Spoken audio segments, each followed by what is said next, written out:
안녕하십니까? 신체 손해 사정사 2차 시험 대비 의학이론 기출문제 풀이 과정에 들어가겠습니다. 제가 기출문제 풀이를 예전에 강의할 때는 교재 순서랑 똑같이 이렇게 하면서 중간중간에 기출문제를 확인을 했었는데요.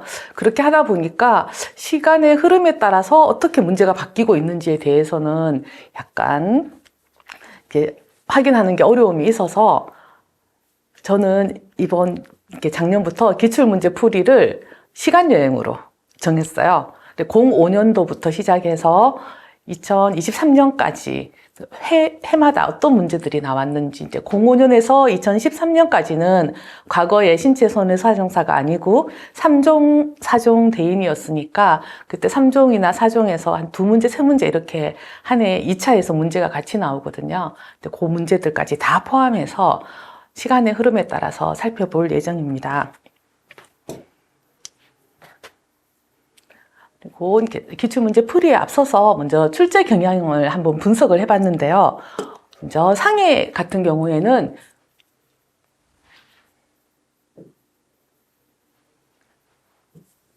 상해와 질병 이렇게 크게 두 개로 나눌 수가 있는데 상해가 60에서 70% 정도를 차지하고 있습니다. 그리고 질병은 30에서 40% 비중이 상해가 조금 더 많은 것이 자동차 보험은 당연히 다 상해고요. 그리고 재산보험도 질병과 상해를 같이 하기 때문에 상해 비중이 조금 더 높습니다. 최근에 출제 경향을 보시면 일단 해부 그림 문제가 출제되기 시작했었습니다. 2021년에 상지 구조에서 요골, 촉골 이런 뼈의 이름을 묻는 문제들도 있었고요. 2021년에 족부, 인대에 대해서 묻는 문제가 있었습니다. 그림이 제시되면서 그림에서 뼈 이름 또는 인대 이름을 적으라는 문제들이 있었던 거고요. 2022년에는 골반골과 삼가골절에서 또 해부 그림이 나오면서 시험 문제가 출제가 됐었습니다. 그래서 이제 해부 그림도 알아둘 필요가 있겠죠. 뼈 그림을 통해서 이 뼈가 이름이 뭔지 이런 것들을 기억할 필요가 있겠고요. 실무와 관련도가 높은 문제들이 출제되기 시작했습니다. 2021년에 척추의 변형각 같은 경우에는 척추 압박골절의 장애 진단에서 굉장히 중요한 것이거든요. 콥스각, 국소, 후만각 이런 것들이 또 약관이 변경되면서 같이 출제가 된 것이고요. 2022년에 출제된 행동양식 행태 코드 같은 경우에는 암을 진단하는 데 있어서 굉장히 또 중요한 실무와 관련된 문제였습니다. 2022년에 CDR의 세부 영역 마찬가지로 치매보험에서 CDR이 중요하거든요. 그리고 2023년에 백내장 문제가 나왔는데 백내장 같은 경우에는 백내장의 입원과 통원으로 인정하는 문제 때문에 법원에 갈 정도로 문제가 있었고요. 최근에 기사를 보니까 청와대에서 뭔가 관여를 해서 이제 백내장 환자, 수술 환자들을 무조건 통원이 아니고 의료약자들은 입원으로 인정할 수 있는 뭐 그런 게 또 생겼더라고요. 그래서 약간 문제가 될 것 같기는 한데 2023년에 문제가 나왔기 때문에 2024년에 또 나올 가능성은 조금 낮을 것 같아요. 그리고 영문 의학 용어와 약어가 시험 문제 나왔었습니다. 2022년에 SAH, EDH, IVH, 오시피탈 본 이런 등의 영문이 나오면서 이제 한글로 적을 수 있게, 그래서 이것도 굉장히 실무와 관련되면서 또 영어가 시험에 나온 건 처음이었거든요. 그리고 기출문제가 또 출제됐었습니다. 2023년 같은 경우에는 기출문제가 폭발적으로 나왔다고 볼 수 있는데요. 죽상동맥경화증 같은 경우에 08년도에 나왔던 문제가 다시 출제가 되었고요. 대사증후군은 07년과 13년에 나왔던 문제라서 어느 학원에서나 다 중요하다고 얘기했던 문제였죠. 이게 기출문제가 2023년에 출제가 되었습니다. 유방암이 05년과 15년에 나왔던 문제인데 2023년에 또 출제가 되었고요. 무혈성 계산은 2013년과 18년에 나왔던 문제인데 출제가 되었습니다. 구획증후군 같은 경우에는 2010년, 14년, 17년 이렇게 세 번이나 나왔었는데 2023년에 다시 출제가 되었고요. 골다공증에 대해서도 15년, 16년 출제되었는데 2023년에 또 출제가 되었습니다. 기출문제 굉장히 많이 출제됐었고요. 2022년에는 기출문제가 출제되진 않았었습니다. 2021년에 차일드 푸고 스코링 시스템이 2012년에 나왔던 문제가 출제가 되었고요. 그리고 2020년에는 근력평가 14년도에 나왔던 문제가 다시 출제가 되었고, 전방 십자인데도 14년도에 나왔던 문제가 출제가 되었습니다. 또 당뇨병 진단 기준이 06년과 14년에 나왔었는데 2020년에 다시 출제가 되었고요. 양성 종양과 악성 종양을 구분하는 방법 06년도에 나왔었는데 출제가 되었고요. 국가암 검진 사업에 대해서 09년에 출제됐었는데 2020년에 다시 출제가 됐습니다.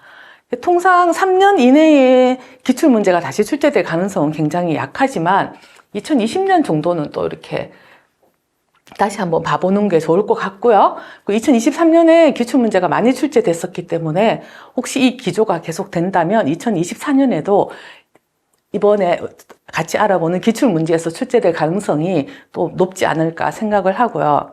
최근에 그 합격 점수를, 최저점을 보니 2020년부터 51점에서 53점, 55점, 이렇게 소수점 뺐습니다. 58점, 이렇게 점수가 계속 올라가고 있어요. 근데 제가 느끼기에는 이 영향이 의학이론 점수가 높아지면서 평균 점수가 올라가고 있는 것 같은데요. 의학이론이 과거에 2013년 이전 그리고 14년 초반 때만 해도 서술하시오라는 문제가 있었습니다. 근데 최근에는 거의 단답형으로 주면서 단답형 하나의 점수를 배점을 줬잖아요. 그럼 이 배점을 맞는 답을 적은 사람에게 배점을 안 줄 수가 없어요. 그렇게 되면서 점수가 굉장히 올라갔어요. 2020년 기준으로 비교해 보면 거의 한 7점이 올라갔는데, 의학이론 평균 이렇게 저희 손꼼사나 이런 데서 합격자들 점수 공개하시는 거 보면 합격점이 정말 의학이론 점수는 한 70점대, 80점대. 과거에는 상상할 수 없던 점수들이 나오고 있거든요. 근데 아마 문제는 계속 이렇게 낼 것 같아요. 왜냐하면 채점하는데 굉장히 용이하거든요. 그래서 단답형 문제를 이제 한 문제 안에 여러 개의 답을 적도록 하면서 난이도를 높이고, 그리고 단답형으로 내고, 의학은 뭐 논리적인 기조 이런 게 전혀 필요가 없잖아요. 서술할 필요가 없어요. 그냥 키워드를 아는지 안 아는, 모르는지 그것만 확인하면 되기 때문에 그걸 확인하기 위해서 서술형 문제를 낼 필요가 없거든요. 채점하는 사람이. 그래서 아마 단답형으로 계속 갈 것 같고, 한 문제에서 묻는 문항을 조금 더 느리지 않을까, 이렇게 생각을 하고 있습니다. 기출문제 분포를 05년과 06년을 한번 보시면 제가 모든 걸 이렇게 표로 만들었는데, 해부, 골절 탈구 합병증, 기타 외상 질병, 암 이렇게 구분을 해서 표로 만들어 봤습니다. 05년도에 나온 문제는 먼저 신성골절과 오래된 골절의 감별 진단이 있었고요. 신부정맥혈전증, 그리고 06년에 골절 치유 과정 3단계, 이렇게 골절 탈구와 합병증 관련된 문제가 있었습니다. 기타 외상에서는 혀의 운동과 감각에 관여하는 뇌신경에 대한 문제가 있었고요. 06년도에 척수신경에 대한 문제가 있었습니다. 질병으로는 06년에 당뇨병 진단 기준이 있었고요. 암 문제로서는 암의 정의와 진단 확정, 요건 재산보험의 문제인지 의학이론의 문제로 봐야 될 건지 약간 애매하다라고 말씀드린 적이 있었습니다. TNM 병기, 그리고 유방암의 위험 요인, 양성 종양과 악성 종양의 구분, 이런 문제들이 있었습니다. 먼저 신성골절과 오래된 골절의 감별 진단 방법을 기술하시오라는 문제가 05년도에 있었고요. 이때만 해도 이제 기술하시오라는 문제들이 있었죠. 그렇지만 실제로 이 사람들이 알고 싶은 것은 키워드예요. 신성골절이란 것은 새로운 골절, 이번 사고로 생긴 골절이죠. 오래된 골절은 이미 골절이 있었는데 환자가 모르고 살다가 사고가 나서 사진을 찍어보니 이거 골절인데? 이렇게 늦게 발견된 골절을 오래된 골절이라고 합니다. 감별 진단 방법은 크게 4가지로 구분할 수가 있습니다. 임상적인 증상이 있고요. 골주사 검사를 많이 사용을 하고요. 요즘은 MRI를 또 많이 이용을 합니다. 그리고 X선 검사, 이렇게 크게 4가지로 구분을 해서 살펴볼 수가 있는데, 임상적 증상을 보시면 신성골절은 당연히 통증도 있을 거고요. 골절 부위에 또 붓기, 종창도 있고 누르면 아프고 이런 것들이 있는데, 오래된 골절은 환자가 모르고 있었으니까 일반적으로 증상이 없습니다. 골주사 검사라는 것은 뼈와 친한 동위원소를 넣어서 환자의 몸을 스캔해 보는 검사고, 영어로는 이제 본스 스캔 또는 본 스캔이라고 부릅니다. 신선골절인 경우에는 6개월에서 1년 이내 신선골절이 있는 부위에 이렇게 핫업테크라고 해서 굉장히 진하게 보이는 이런 것들이 나타날 수가 있습니다. 오래된 골절은 오히려 혈류가 감소하면서 그 부분이 더 하얗게 보이는 콜드스팟이 관찰되기도 합니다. MRI에서는 신선골절에서는 T1 강조 영상에서 음영이 저하된다. 더 진하게 까맣게 보이는 걸 저음영이라고 합니다. T2 강조 영상에서 하얗게 보이는 고음영이 나타나고요. 주로 척추 압박골절 같은 경우에 이렇게 판단을 합니다. X선 검사를 해보시면 신선골절은 이렇게 골절선이 굉장히 날카롭고요. 골절이 어긋나 있는 것들이 보이죠. 오래된 골절인 경우에는 골절선이 부드럽습니다. 그리고 가골이 형성되거나 또는 가관절, 이제 유압이 되지 않은 경우에 가관절이 형성된 것을 볼 수가 있고요. 골다공증이 있는 환자의 척추 압박골절이 있다. 이런 경우에는 신선골절이 있을 때는 시간이 지남에 따라서 압박이 더 진행이 되는 것들을 확인할 수가 있습니다. 다음 두 번째 문제, 골절 후 발생되는 합병증인 심부정맥혈전증의 증상 및 진단 방법을 기술하시오. 여기도 기술하시오죠. 일단 심부정맥혈전증의 증상이 무엇인지, 그리고 진단 방법이 무엇인지, 이렇게 문제가 하나로 나왔지만은 두 가지를 물을 때는 1번, 2번 해서 큰 번호를 작성해 주셔야 됩니다. 그래야지 이 사람이 어디에 대해서 답을 하고 있구나 라고 채점자가 알 수가 있고요. 먼저 증상은 혈전에 의해서 정맥이 막히면서 혈액이 심장으로 되돌아가지 못해서, 그럼 혈액이 저류하게 되는 거죠. 그러면서 나타나는 증상들이 있습니다. 다리에 큰 정맥을 침범했다. 이런 경우에는 하지의 피부색이 붉게 변색을 하고요. 갑작스러운 하지에 부종이 있습니다. 그리고 주로 혈전에 생긴 한쪽 다리에 부종이 있겠죠. 보행 시에는 종아리에 통증이 있고요. 혈전이 생긴 정맥의 주행 방향을 따라서 눌러봤을 때 압통 또는 혈관이 촉지되는 그런 것들을 확인할 수가 있는데, 한쪽에 생기니까 한쪽 다리에서만 이런 증상들이 생깁니다. 무릎 이하의 심부정맥에서 작은 혈관이 막혔다. 그러면 일반적으로 증상이 거의 없거나 또는 미약하고요. 폐쇄증증이, 이 혈전이 이제 심장으로 가서 폐혈관, 폐동맥을 막게 되는 경우가 있습니다. 이때 폐색전증이 발생하는데 갑작스러운 배변 우욕이 있대요. 그리고 호흡이 잘 되지 않고 가슴에 흉통이 있고요. 맥박이 증가하고 혈압이 떨어지는 쇼크 같은 증상이 나타납니다. 호만 증상이라고 해서 누워서 다리를 들고 발을 이렇게 배굴할 때 종아리에 통증이 증가하는 증상도 있습니다. 증상과 진단 방법을 기술하라고 했으니까 두 번째로 진단 방법을 보겠습니다. 혈전증이 잘 생길 수 있는 상황에 처한 환자에게 한쪽에 하지 부종과 통증 같은 것들이 있다. 이러면은 임상적인 진단을 합니다. 다른 검사 없이 임상만 가지고도 진단한다는 거죠. 환자의 증상만 보고. 정맥 도플러 초음파. 초음파는 우리가 들을 수 있는 음파보다 더 높은 초음파를 이용한 것이고요. 이때 정맥 같이 이제 움직이는 것들은 도플러 검사를 합니다. 이 검사가 가장 효율적인 검사 방법이고요. 정맥이 혈전 때문에 잘 눌리지 않고 혈류 장애가 확인이 되게 됩니다. CT, MRI, 정맥 조영술, 또 폐환기 관류 스캔이라든지 폐동맥 혈관 조영술을 시행하는데 폐쇄증증을 감별하기 위해서 진단을 하고요. 혈액 검사를 하는데 혈액 검사는 심부정맥 혈전증을 진단하기 위해서라기보다는 혈전증이 뭐 때문에 생겼는지 원인 질환을 감별하기 위한 검사이기도 합니다. 심부정맥 혈전증에 대해서 웰스 기준이라고 있어요. 이 기준을 보시면은 어떻게 판단하는구나 알 수가 있는데요. 크게 병력과 얼마나 고정을 했는지, 그리고 임상적 특징, 감별 진단, 이 네 가지로 구분을 하고요. 여기에 따라서 각각 점수를 줍니다. 병력은 활동성 암이 있다. 이러면 1점을 주고요. 이전에 문서화된 DVT, 딥베인 스럼보시스, 즉 심부정맥 혈전증이 과거에 있었던 기억력이 있다. 이러면 또 점수를 1점을 줍니다. 고정에 대해서는 마비가 있거나 최근 하지에 깁스 고정을 한 경우, 또는 최근 3일 이상 침대에 누워 있거나, 또는 전신 국소 마취하에 지난 12주 이내에 대수술을 했다. 이런 경우에도 1점의 점수를 줍니다.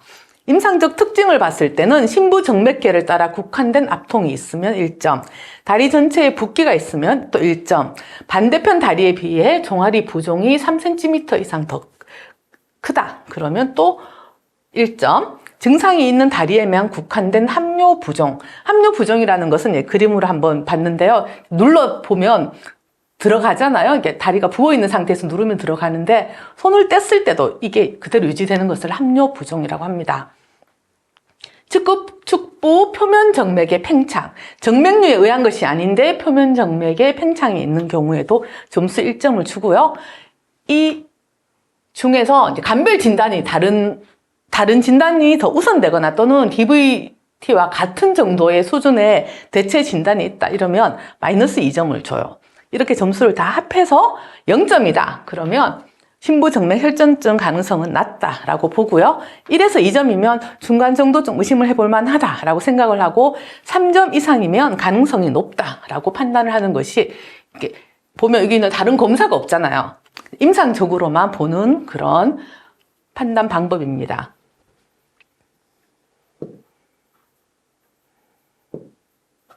네. 제가 기출문제를 풀이만 하는 게 아니고요. 기출문제가 나왔을 때 이와 연관된 문제가 또 나올 수 있잖아요. 기출문제가 그대로 나오는 게 아니니까. 그래서 기출문제, 연관문제 이렇게 같이 구성을 했습니다. 정맥혈전색전증, 이게 신용어예요. 예전에는 딥베인 스롬보시스에서 DVT라는 용어를 더 많이 썼는데 요즘은 정맥혈전색전증이라는 용어를 더 많이 씁니다. 정의하자면 근육 깊은 곳에 있는 심부정맥에 혈전이 생겨서 발생하는 합병증을 얘기하고요.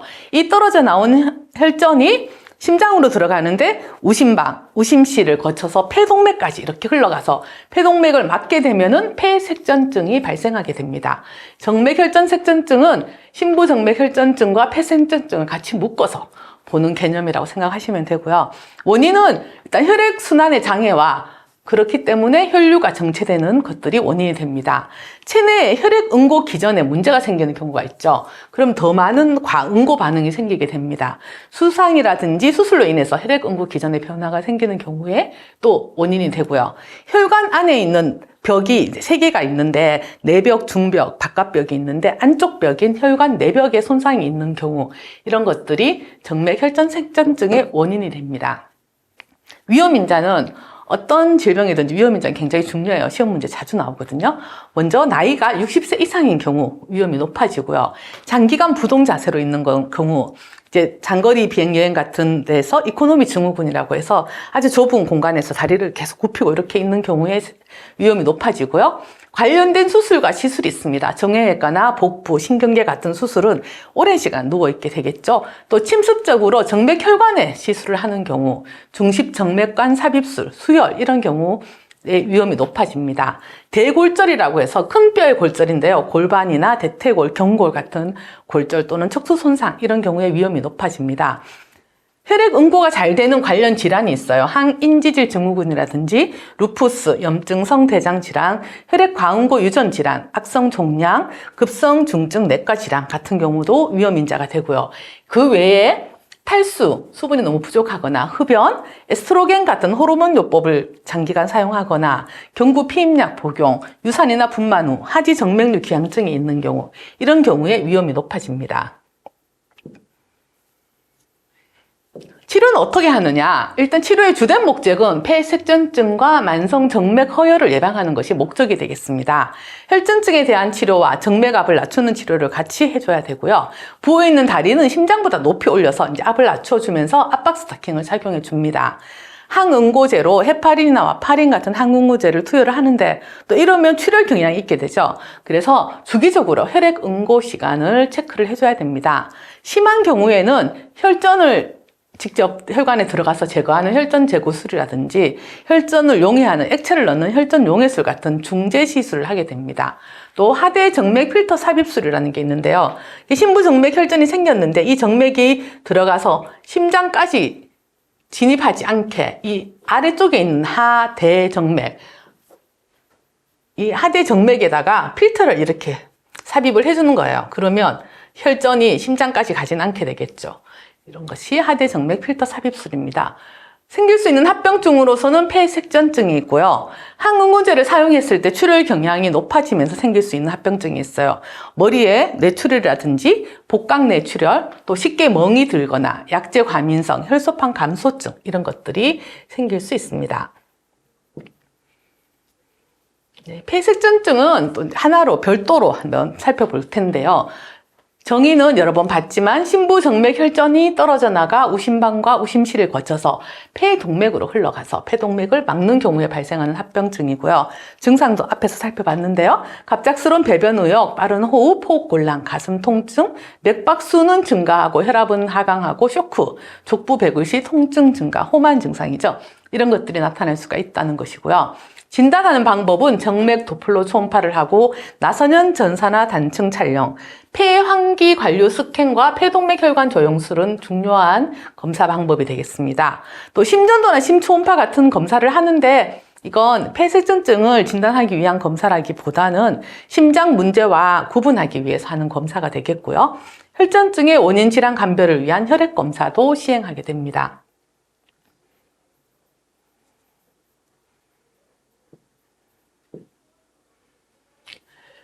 폐색전증 진단을 위한 검사 방법에서 그것도 임상적 검사인데요. 웰스 점수가 있어요. 아까 봤던 심부정맥 혈전증과 똑같죠. 이름은 같은데 이제 보는 방법은 먼저 심부정맥 혈전의 증상과 징후가 있는 경우에 점수를 3점을 줍니다. 증상 징후를 보자면 한쪽 다리에만 있는 부종이나 박동성, 맥박이 뛰는 것과 같이 느껴지는 통증을 얘기합니다. 박동성 통증이 있는 경우. 병을 설명할 적절한 다른 진단이 없으면 또 3점을 주고요. 100회 퍼분, 1분의 100회 이상의 빈맥이 있으면 1.5점을 줍니다. 3일 이상의 안정이라든지 4주 이내에 수술이 있으면 1.5점을 주고요. 과거에 심부정맥 혈전증이나 폐색전증의 병력이 있으면 또 1점을 줍니다. 객혈, 피를 토하는 거죠. 객혈이 있으면 1점을 주고요. 악성암이 있으면 또 1점을 줍니다. 이렇게 점수를 다 합쳐서 7점이 넘으면 폐색전증의 가능성이 높다라고 보고요. 2에서 6점은 중등도, 2점 미만은 가능성이 떨어진다라고 봅니다. 특히 D다이머라고 해서 우리 몸에 혈전이 생겼다가 용해가 될 때 생기는 단백질이 있어요. 이 단백질 성분이 없다 이러면 혈전이 아예 없었다는 얘기가 되거든요. 그래서 D다이머가 음성이다 이러면 4점 이하일 때 가능성이 떨어지는 걸로 봅니다. 일반적으로는 2점 미만일 때 가능성이 떨어지는 것으로 보는데 D다이머가 음성이면 4점 이하면 가능성이 떨어지는 것으로 본다는 얘기고요. 폐색전증을 그림으로 한번 보시면 여기 심부정맥에서 생긴 혈전이 이렇게 하대 정맥을 통해서 들어가서 심장으로 들어갑니다. 심장에 우심방, 우심실을 거쳐서 폐동맥으로 가죠. 근데 이 혈전의 사이즈가 크니까 폐동맥을 막아버리는 거예요.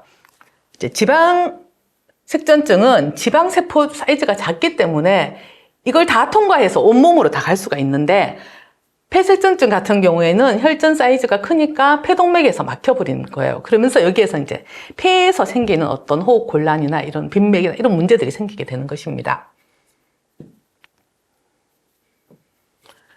지방색전증과 폐색전증은 또 구분을 할 필요가 있거든요. 같은 색전인데 색전이라는 것은 혈관을 막는 것을 얘기하고요. 지방색전증은 골절의 이제 황색 골수에서 있는 지방 밀입자, 작은 입자라는 거죠. 이런 지방 밀입자가 전신에 있던 혈관을 막으면서 생기는 것이 지방색전증. 그래서 키워드는 지방 밀입자가 되겠고요. 폐색전증은 심부정맥에서 생긴 혈전이고 폐동맥을 막는다. 그래서 이 두 가지가 키워드로 볼 수 있겠습니다.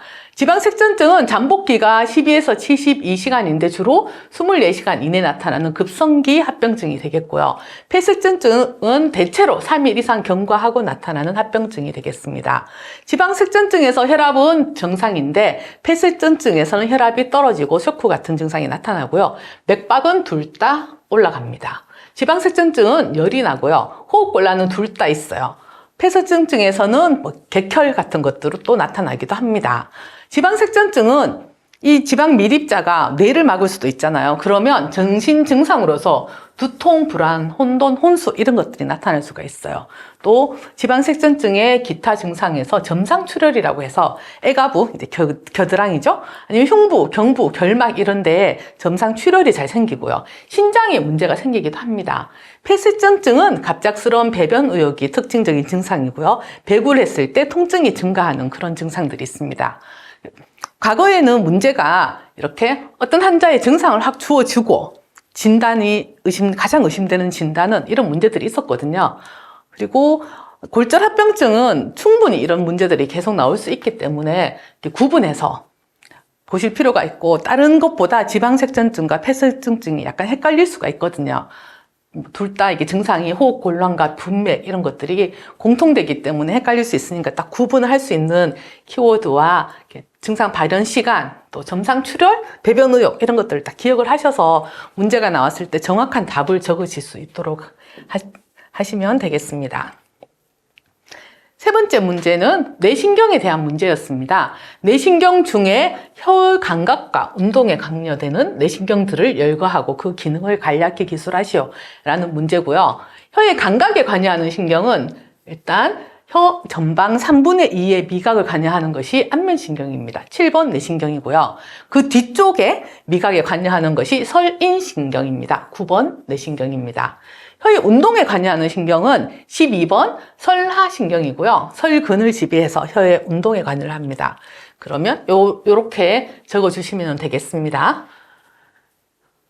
감각과 운동을 구분해서 이제 적어주시면 되고요. 여기에서 또 연관해서 이제 뇌신경을 한번 살펴봐야 되겠죠. 뇌신경 하면 후시동활, 삼회, 안청, 설미, 부하 자동으로 나와야 됩니다.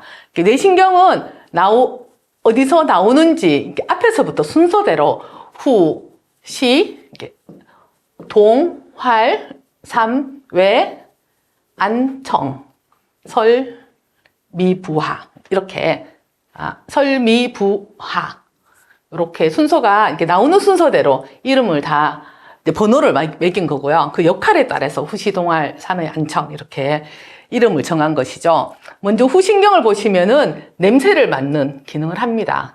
코 위쪽에 이렇게 후신경이 연결되어 있는 걸 볼 수가 있고요. 2번은 시신경인데 시각을 지배하게 되죠. 그래서 시력에 관여를 하게 되는 것이고요. 3번 동안신경은 눈꺼풀을 들어 올린다거나 또는 안구에 이렇게 동공 운동을 하거나 그리고 안구 운동을 할 수 있는 4개의 안근을 지배하고 있습니다. 4번 활차신경은 상사근을 지배하고요. 5번 3차신경은 안면의 감각을 지배하게 됩니다.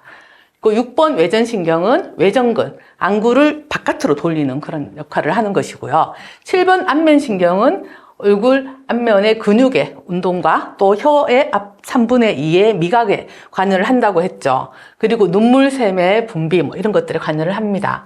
8번 청신경은 전정신경과 와우신경으로 구분할 수가 있는데 몸의 어지럼증 이런 것들을 관여하는 전정 기능과 그리고 청력에 관여를 하게 되고요.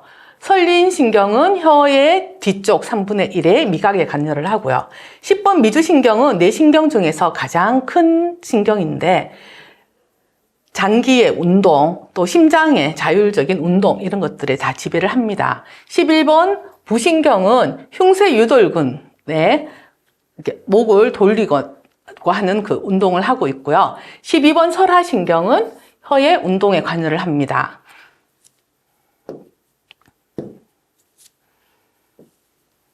후시동활, 삼회, 안청, 설미, 부하 자동으로 나와야 된다고 했죠. 이 중에서 감각신경은 1번, 2번 후신경, 시신경 그리고 청신경은 감각신경으로만 구성되어 있습니다. 그리고 3번, 4번, 6번, 11번, 12번은 운동신경으로만 구성되어 있고요. 한 신경이 감각도 지배하고 운동도 지배하는 것을 혼합신경이라고 하는데 5번, 7번, 9번, 10번은 혼합신경이 되겠습니다.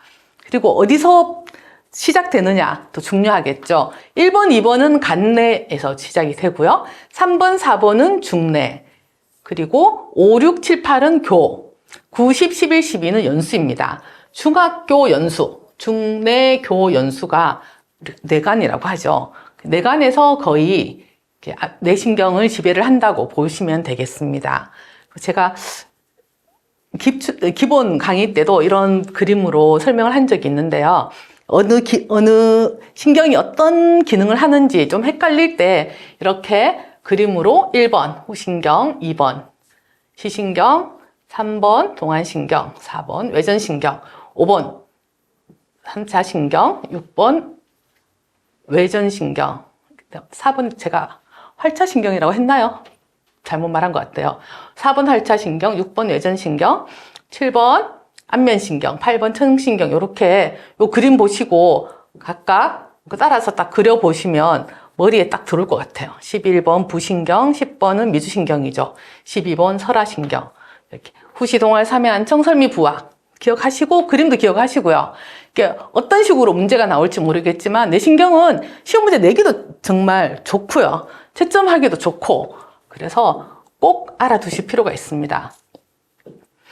혀의 운동과 감각에 관여하는 신경에 대해서 시험 문제가 나왔었는데 사실 저는 눈이 좀 더 중요한 것 같아요. 왜냐하면 관여하는 신경도 굉장히 많거든요. 먼저 2번 신경인 시신경은 시각을 지배하게 됩니다.